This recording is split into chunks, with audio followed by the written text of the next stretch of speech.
একযোগে 5 দেশের মার্কিন ঘাঁটিতে ইরানের হামলা, টার্গেটে মধ্যপ্রাচ্যে থাকা যুক্তরাষ্ট্রের বিমান ঘাঁটি, বাহরাইন কুয়েতে বাজছে সাইরেন।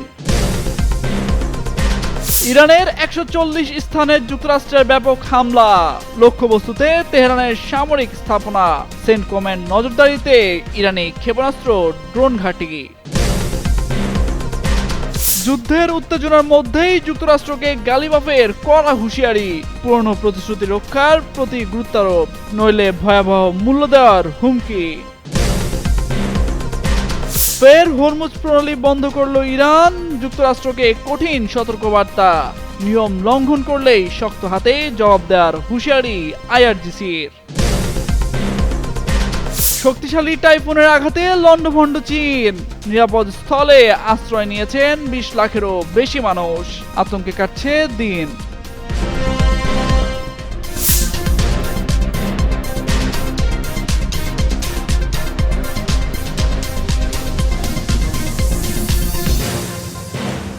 রাতভর আগুন, বিস্ফোরণ আর ক্ষেপণাস্ত্রের গর্জনে কেঁপে উঠেছে মধ্যপ্রাচ্য।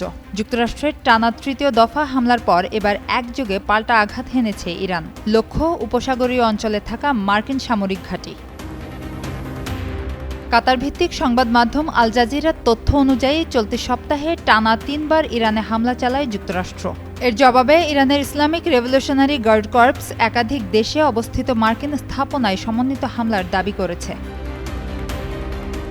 আইআরজিসি বলছে, ওমানের দুকুম বন্দরে মার্কিন বিমানবাহী রণতরীর জন্য ব্যবহৃত রসদ সরবরাহ কেন্দ্র ও জ্বালানি স্থাপনায় তারা ভারী ও আকস্মিক হামলা চালিয়েছে।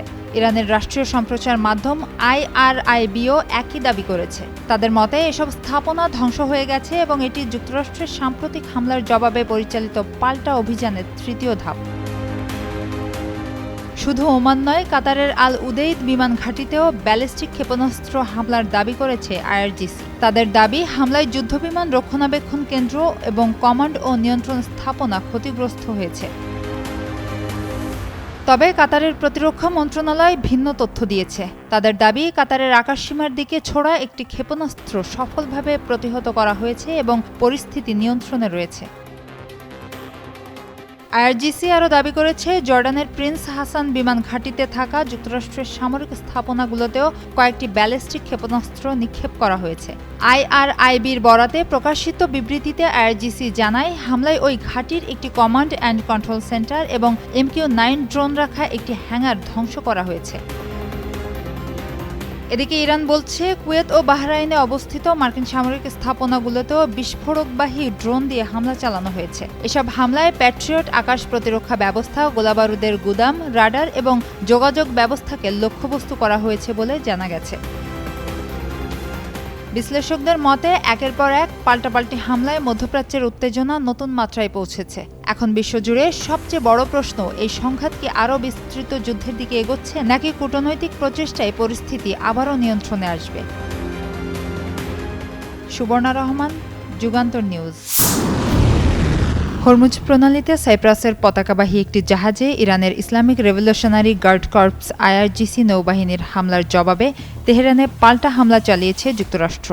এ হামলার পর ইরান উপসাগরীয় অঞ্চলগুলোতে হামলা চালাতে পারে বলে আশঙ্কা করা হচ্ছে। এমন পরিস্থিতিতে বাহরাইন ও কাতারে সতর্কতা জারি করা হয়েছে।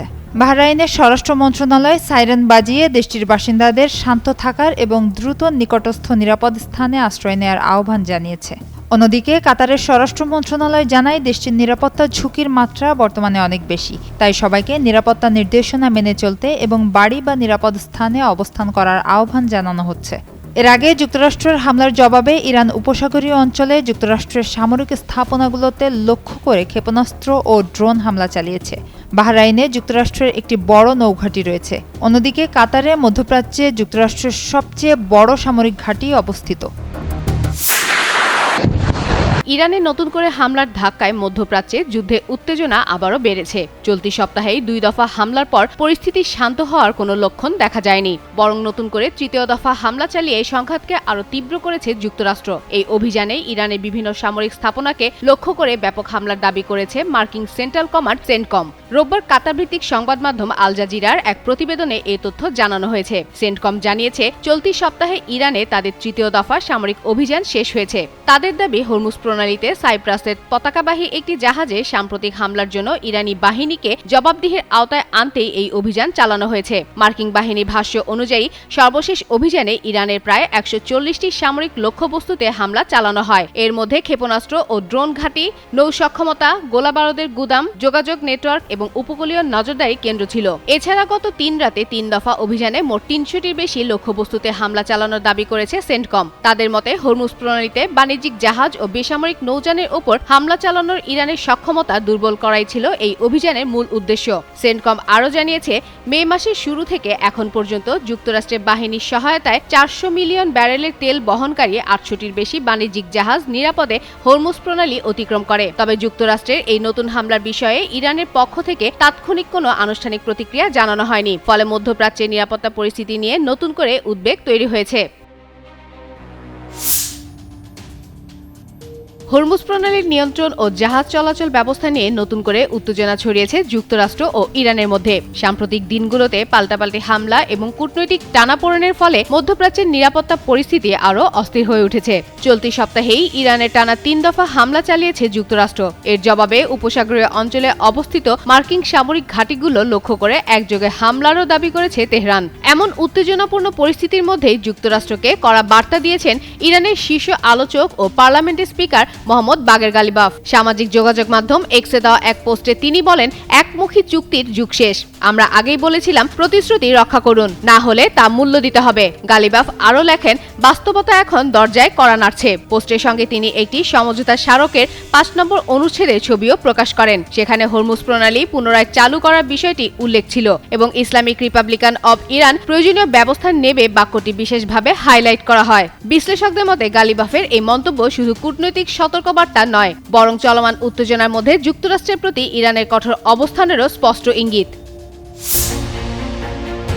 ইরান যুক্তরাষ্ট্র বৈরিতা যেন থামার নয়। ফের উত্তাপ ছড়িয়েছে মধ্যপ্রাচ্যে। হামলা পাল্টা হামলায় বাড়ছে ক্ষয়ক্ষতির সারি। আশার আলো দেখি দেখি করেও দেখা হচ্ছে না শান্তি চুক্তির। এরই মধ্যে পরবর্তী নির্দেশ না দেওয়া পর্যন্ত হরমুজ প্রণালী সাময়িকভাবে বন্ধ থাকবে বলে ঘোষণা দিয়েছে ইরানের ইসলামিক রেভলিউশনারি গার্ড কর্পস IRGCর নৌবাহিনী। এক প্রতিবেদনে এ তথ্য জানিয়েছে মিডল ইস্ট আই। এক বিবৃতিতে IRGC জানায়, হরমুজ প্রণালীতে বিদেশি হস্তক্ষেপ বা অবৈধ নৌপথ ব্যবহার করে চলাচলের যে কোনো চেষ্টা কঠোরভাবে মোকাবিলা করা হবে। বিবৃতিতে আরো বলা হয়, কয়েকটি জাহাজ নির্ধারিত নৌপথে ফিরে যাওয়ার নির্দেশ অমান্য করেছে। এর মধ্যে একটি জাহাজ নিজের অবস্থান শনাক্তকারী ব্যবস্থা বা ট্র্যাকিং সিস্টেম বন্ধ করে সামুদ্রিক নিরাপত্তা ঝুঁকিতে ফেলেছিল। পরে সতর্কতামূলক গুলি ছোড়ার পর জাহাজটিকে থামানো হয়। যুক্তরাষ্ট্রকে হুঁশিয়ারি দিয়ে IRGC আরও জানায়, হরমুজ এলাকায় ওয়াশিংটনের হস্তক্ষেপ বন্ধ না হওয়া পর্যন্ত কোনো জাহাজকে চলাচল করতে দেয়া হবে না। পাশাপাশি নতুন কোনো হামলা বা নিয়ম লঙ্ঘনের ঘটনা ঘটলে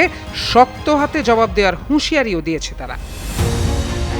চীনের পূর্ব উপকূলে শক্তিশালী টাইফুন বাভি আঘাত হেনেছে। এতে উপকূল জুড়ে ব্যাপক দুর্যোগের পরিস্থিতি তৈরি হয়েছে।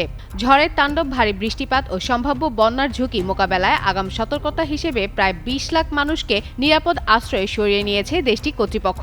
একই সপ্তাহের ব্যবধানে চীনে আঘাত হানা এটি দ্বিতীয় শক্তিশালী টাইফুন।